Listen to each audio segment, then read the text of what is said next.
you've got money pouring in to these mom and pop shops, not just from folks like you. But what is so appealing about this idea?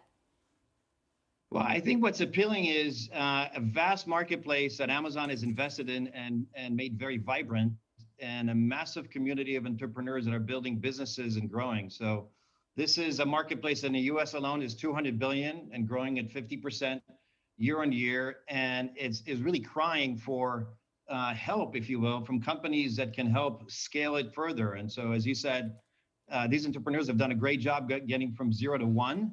And folks like us at Branded can help them get from 1 to 10 to 100. And I think the opportunity is just amazing. So what kind of Amazon brands have you purchased? How do you find them? How do you choose? So we've purchased and partnered with, in some cases, partnered with the founders. So actually purchased control, but left the founders as partners of ours. Businesses in several key sectors that are, again, big sectors on Amazon's thriving marketplace. Home goods, kitchen, sports and outdoors, leisure. These are massive categories that have gone significantly stronger over the last several quarters, obviously in the back of COVID. But it's not just a cyclical trend, it's a secular trend. And these are the type of products and businesses, and most importantly, entrepreneurs, where we can build long-term value by investing in the brands, bringing product capabilities and marketing capabilities and design and creativity to all the work they've done. So we're going to continue investing in these sectors. So how do you view the risks about being associated with only one, yes, massive, but just one platform? Well, when you have the biggest e-commerce platform in the world as effectively your partner, when they've done the hard work of putting in the physical infrastructure, literally hundreds of billions of dollars of warehouses, and then connected more than 100 million homes in the US to Prime, it's both the biggest opportunity, and of course you have to treat it with respect and caution. And so I think there's complete congruence of objectives. Amazon wants to find the best products for its customers at the best price with the highest quality. We have over 700,000 reviews. They're by and large incredibly positive. And as long as we do our business well and help the best become even better and provide great selection, good products and great customer service, I think this is all upside for them and upside for us. That said, Amazon is facing scrutiny from Washington about how it treats third-party sellers, the data that it gathers, data that it uses potentially to create its own products. Do you have any concerns about that, Amazon isn't just your friend, but could, in some future world, be your competitor? Not at all. I think, again, we're a tiny fish in a massive ocean that Amazon has created. With all respect to our success, which we're very proud of, our revenues are still in the hundreds of millions, and as I just said, their marketplace in the US alone is north of 200 billion. So I think we have a long way to go before there's any type of even hint of conflict or misalignment. And again, I think obviously they have a massive company and they've built an incredible ecosystem.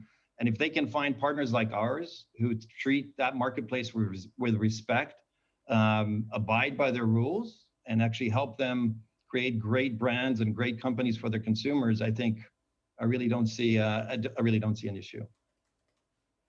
Are there any more favorable sectors in particular, or kinds of companies that you think will do well with this model, whether it's toys or health and beauty or, tech gadgets? Yes, some great ideas there. So we can talk offline if you'd like to join us and help us find some of those.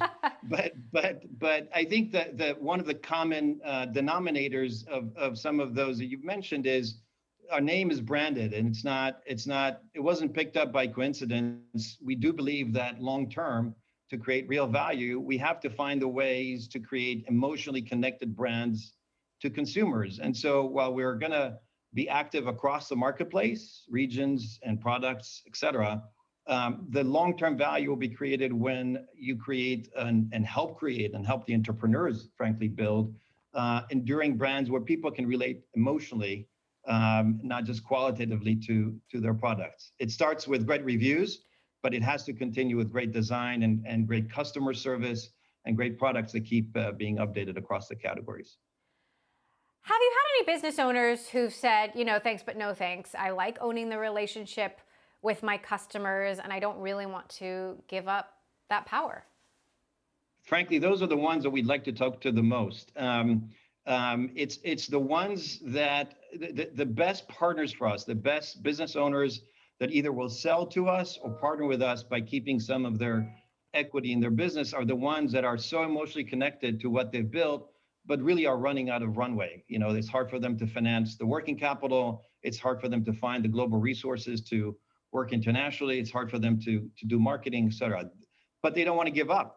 So those are the ones, and we've done a few of those where we can partner with and help take them to the next level, bring them the resources that a big company like ours can bring and do the best with. So those, we love those. We'd like to talk to as many of those as possible.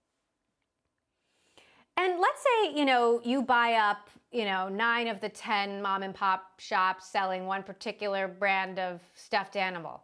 Just thinking, because I've got a lot of kids and something I'm often looking for, found it to be a disparate experience on Amazon. There's not like one company to go to. But, then there's this last company that doesn't want to sell out, but then doesn't have the power to take on a bigger entity or combined entity. Is that in the end then not good for small business? I really don't see it that way. Look, this is the modern version of the thriving marketplaces that existed in every city, either farmers markets on the weekends or market streets and whatnot. This is, if you really step back and think about it, what Amazon has enabled is small businesses flourishing online. And it could not have come, obviously, at a more critical time than the time we're in now. So again, as much as we'd like to feel good about our start, and it is an amazing start, we have a long way to go until we create a big enough footprint that we really tilt the market in any way. And importantly, every year, and this is one of the amazing things about this, every year there's new merchants coming in, younger, hungrier, more creative entrepreneurs that are coming in. And I think we would love to, some of them will remain independent, some of them will partner with us. And I think what you'll see, and I think the most important benefit to consumers is, just as you said, there will be some where you're going to have actually a meaningful relationship with, because you've had a great experience on Amazon with, and you want to come back to as you search for new things, and some new ones. And as always, you'll diversify and find what you like on Amazon, which is what their mission is.